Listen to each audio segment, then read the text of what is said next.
Alice Cooper.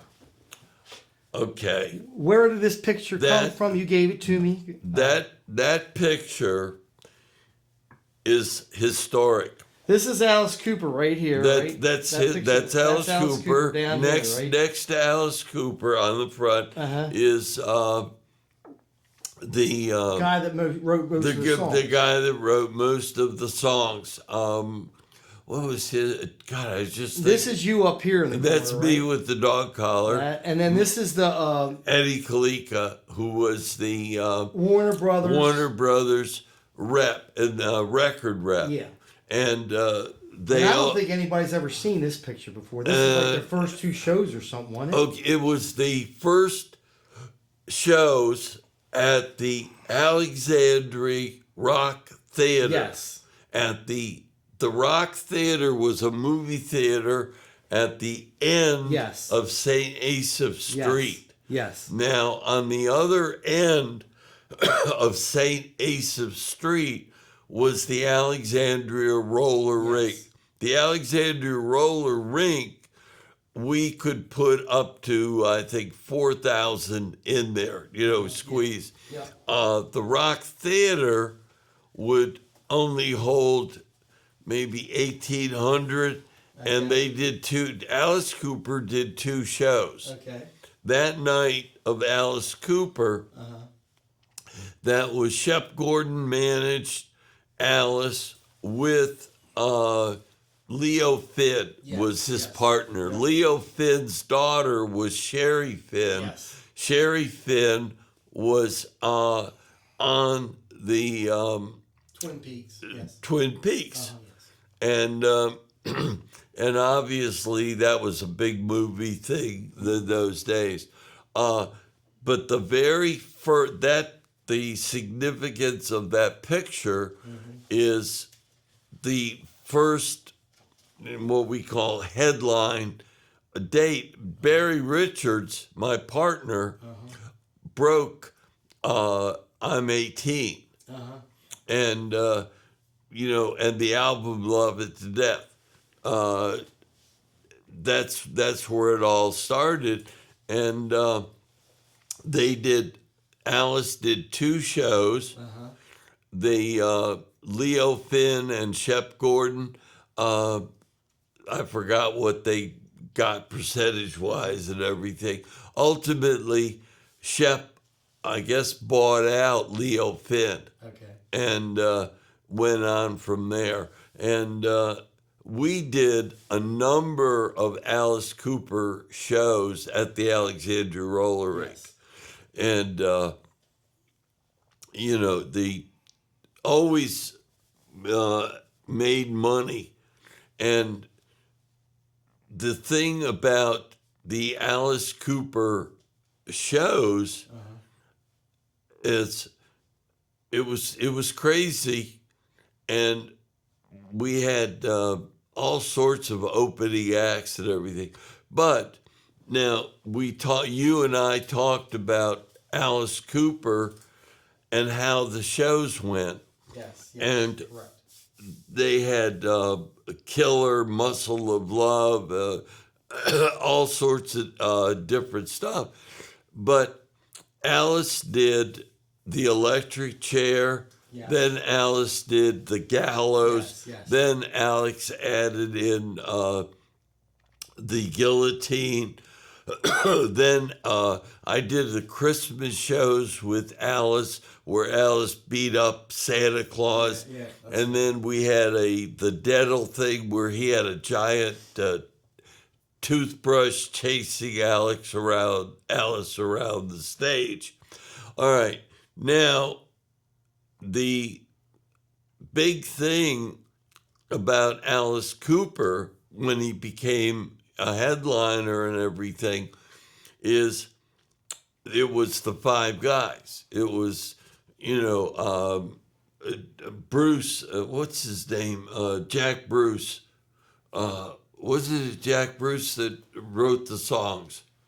Who's the singer? Remember, we just pointed it out. This guy here. This guy here. What? Yeah. I want to say I know that's Alice. That's Cooper. Alice. Yeah. Anyway, he was the songwriter. He's the songwriter. Yes. Okay. And so when we went on tour, the five guys and everything, and then as we put it all together, they had the Airplane, Bobby Sherman, Star, whatever, Star, but it was, I forgot what it was called, Star something. Yeah, Star something. Yeah. Starship, the Starship, yes. that's what it was. The plane was the Starship, and the plane was, rather than seats, it had the seats ripped out, and it was customized. So you had chairs.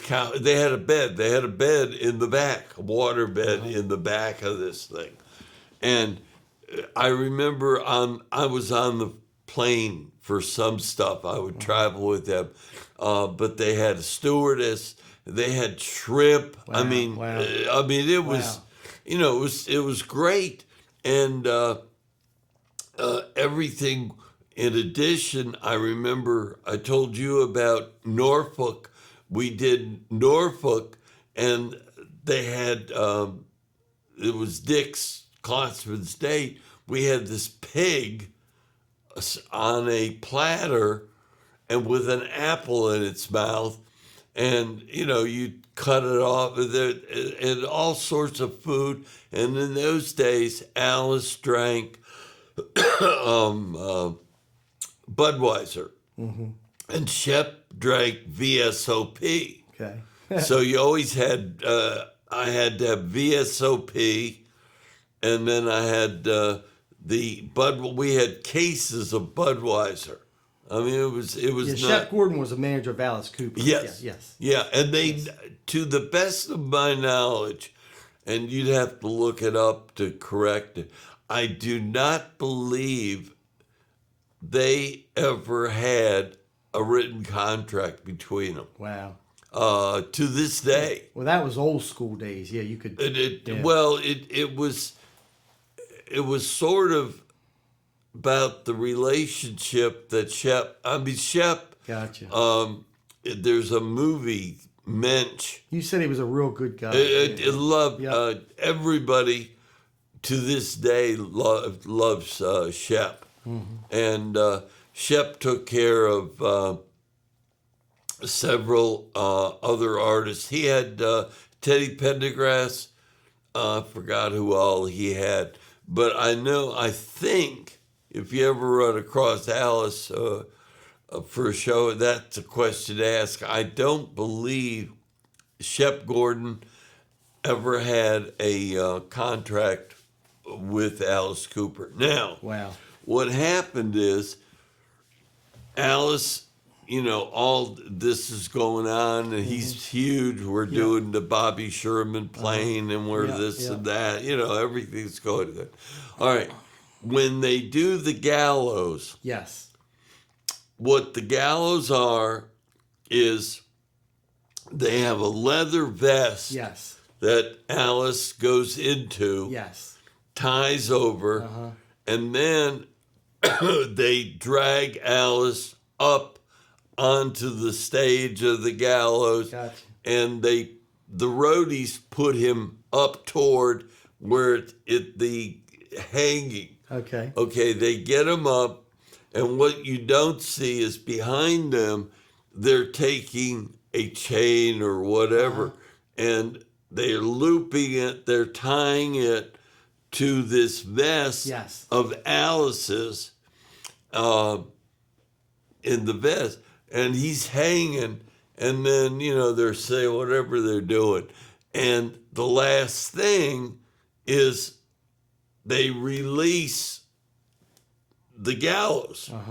Now, he's supposed to be snapped in to this vest and this gallows hanging. So what'll happen when the thing opens up, he goes forward, but the leather thing is short enough that it jerks him back. So what the audience sees is it looks like Alice has gone on the gallows and the gallows has hanged him. Yeah, yep. But it's short enough that Alice should only fall a couple of inches and then be jerked back. Yeah. Well, according to the newspaper article too, in London, when they did this, or at one whatever, yes, correct. they do this, and it wasn't hooked up right. 1975, yeah. Right, it was not hooked up right, and they had almost killed it. Yeah. Alice Cooper almost died, because the gallows properly worked. Right. Yeah. So that's okay. So that's the gallows. That's 75, and we get through that. So okay, they get home. Now this is the story. Supposedly, I've been told this is what happened. They get home, and they get with I guess Shep to settle up. So now they've got this whole tour. They've got all the dates on the tour with how much they grossed. Then their sheet shows the expense. In other words, if the hall and the workers are $10,000, this is that much, and then whatever's left over after all this, Shep, I am assuming, gives the five guys, because the way set up initially when they set up Alice Cooper back when Frank Zappa signed him to Straight Arrow Records. I mean, the first album. That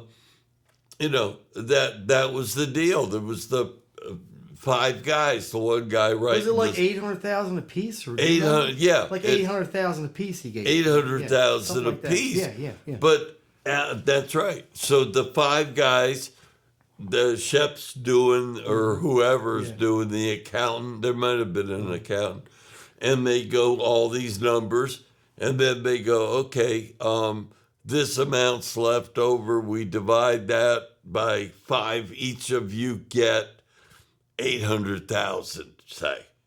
Alice looks at this and goes, I almost killed myself to get $800,000.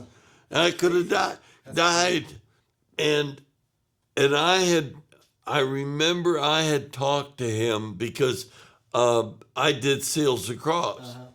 And Seals and Crofts, it's an aside, Seals and Crofts had set things up with sidemen.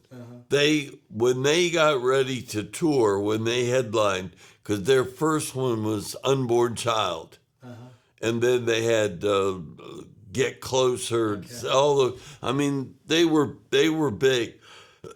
And it was Jimmy and Nash, and they would go out if they had to tour. They hated to tour. First couple days of tour were horrible until they got used to they were going to be out 40 days, And those guys, with Jimmy and Nash, they didn't take days off. So they would work 4 days and 1 day off and then another 4 days. That's the way they toured. Except in Chicago, they would have the wives come in. That was the big Baha'u'llah. They were into Baha'u'llah. And they would stay there for a few days, but then they would go back on the road. They were getting 25 and 50,000 a date. So what they did was they would go out to the studios and hire the best sidemen to cover the albums. Gotcha. And one of the guys, he died, was the drummer. There was the bass player was Mike, and then Mike brought his brother in as a drummer, and the drummer was one of the top sidemen in California. So they might pay each sideman, $3, $4, $5,000 a week, even more, But if they were getting 25 or 50,000 a date, they just had to pay the sidemen the salary. And I had talked to I think I talked to Alice explaining how Seals and Crofts did it. But whatever,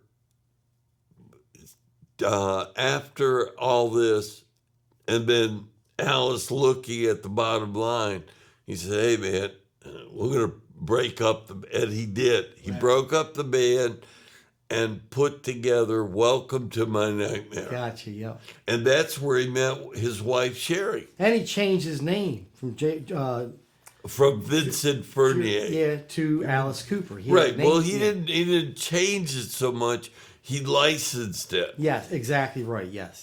Because I told you my rock and roll story with Gary Scott. Yes. I got the name copyrighted. Yes. So I could put you in fronting the group and call it Gary Scott, Gotcha, which I did with Gary Scott and the Brookwoods. That's the whole thing. So Alice breaks up the band, puts together this Welcome to My Nightmare. In fact, I don't know who wrote it. I don't know if, what's his name, Bruce wrote it or Alice wrote, I don't know. But it was a hit. And they brought in Joe Gannon, who was a major producer. He's the one, on Neil Diamond Hot August Night, he designed that whole set. Wow. And in fact, when you used to have albums, if you got the album, in there was there was a special thanks or a credit for Joe Gannon. And Joe Gannon taught me rigging because we did Liza Minnelli. And rigging is like when you put hanging points in the ceiling and Joe had Liza, and that was how Liza was programmed. And Joe designed the whole thing. And Joe designed Welcome to My Nightmare. In the beginning, you have a if you've ever seen it, you have a graveyard. And you have this eerie music, and you have a screen. But what you don't know until it gets going is the screen is not solid. The screen is sliced.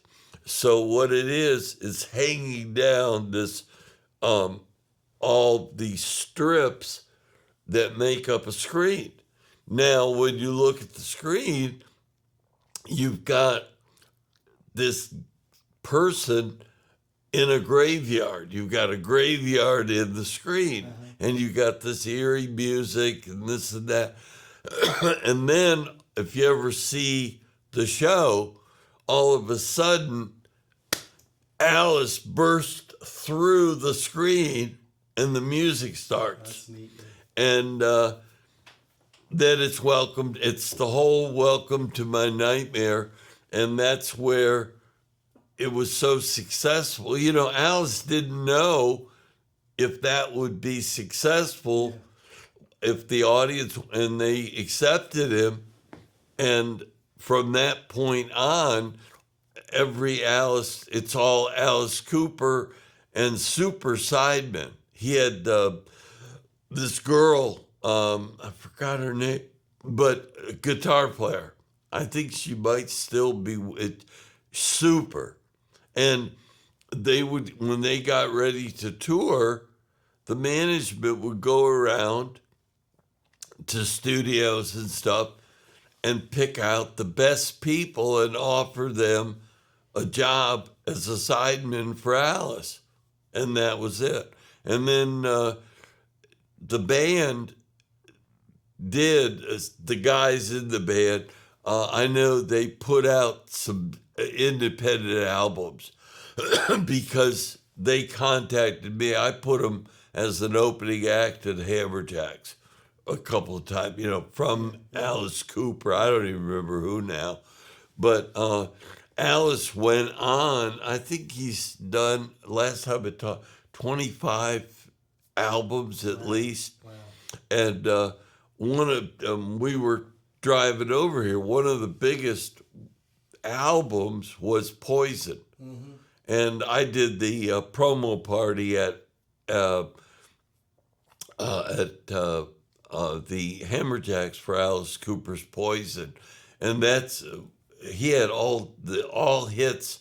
I forgot who produced it. And you got my CD signed at Lyric Opera House. I said, Bud, go backstage and get my Poison CD signed. You come out 10 minutes later with Alice's signature on it. Oh, yeah. That was funny.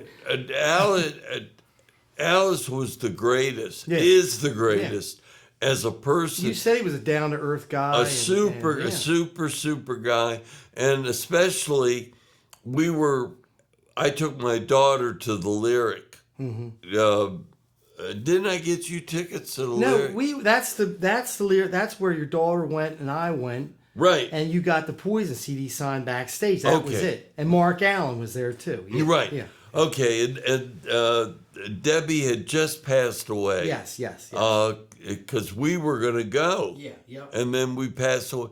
And that night, after all that, when we got up to Alice to get the picture, he took a couple of seconds and went aside to talk to Ree and tell him how much. I mean, it was great. And the last time they were in town, I didn't go because they didn't have a meet and greet. But they're doing a boat cruise in February with Def Leppard and all that. I don't know. Well, let's end the interview with this picture here. Oh, that's great. This is Warner Theater, 13th Street, Washington, D.C. Correct. Okay. And that's... and we have your son, Alex. That's right? Alex. We have Debbie, your wife. Yep. We have Alice Cooper. Right. And then we have you. Yep. And this is at the Warner Brothers Theater. Warner, it's just the Warner Theater. 13th Street. Yes, in D.C. And in D.C. Yes. And the other thing that's not on that picture, but I can tell you, is Toby Mamus was road managing that tour particularly. Yes. And he knew we had parked somewhere on the street, but he knew we really had to get back to Baltimore. And God bless him, he pushed us up to the head of the line. So that picture, there's a whole group of Alice Cooper fans sitting there waiting for their chance to get their pictures. And Toby pushed up. Yeah, I just talked to Toby, right around Thanksgiving. And Alice Cooper is supposed to have a coffee table book coming out. And as far as I know, it's most of my stuff in there. Wow. And I talked to Toby, and I told him I don't want anything. And if their lawyers think I should sign off, send me the paperwork and I'll sign it. That's nice of you. Yeah, oh yeah, but they always treat me wonderfully, and they don't have to. Wow. But yeah, that's a great picture, and plus we went to the show at the Warner. We had great seats and Alex. You could see Alex looks befuddled. That's funny. Yeah, I mean he didn't know what hit him. He takes after his dad, I think. He just didn't know what hit him, and because that was the first Alice Cooper show that I took him and through. So we had a good time. Yep, all good. I really appreciate you doing this interview today. Ladies and gentlemen, the legend, he's got something else to say. Go ahead, the legend. Hey, I'm a legend in my own mind. That's it. and I'm glad you've got actually all of the photographs. So when and if I predecease you, you've got I don't know how many hundreds of pictures, but you've got every photograph from Hammerjacks in your possession, and there's something else you got, but I've got so much stuff you gave me, I lost track. Yeah, but it lives on. But I'll live on the legend. I'll always live on your legend. Bud Becker, the icon, the greatest tour manager ever. Hey, I'm happy. I've lived this long, and I've still got feet down there, and I'm here, so I'm happy. All right, well, thank you a lot. Let's get out of here and go to lunch. Let's go to lunch. All right. Can you hear the band playing in Hyde Park? The crowds of people cheering in the dark. Fireworks shooting way across the sky. We're rocking in Hyde Park.